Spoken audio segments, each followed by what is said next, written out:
Avval ahamiyat bermagan ekanman, yaqinda seza boshladim.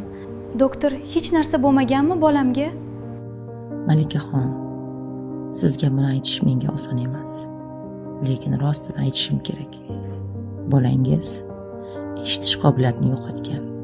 Unda tug'makarlik rivojlangan.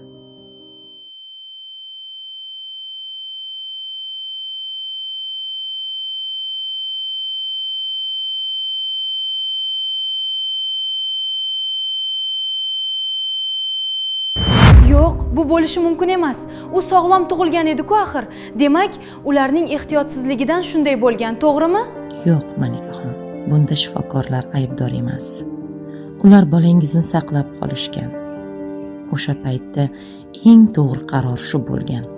Muammo bolaning vaqtidan oldin o'ta zaif bo'lib tug'ilganida va aynan shu holat keyingi asoratlarga sabab bo'ladi. Hozir hamma soha rivojlangan. Nahot biror chorasi yo'q? Chorasi bor. Bolangiz hali 1,5 yoshda. Unga tug'ishlar dunyosini qaytarishga ulguramiz, Xudo xohlasa. Lekin siz juda qimmatli vaqtni boy berdingiz.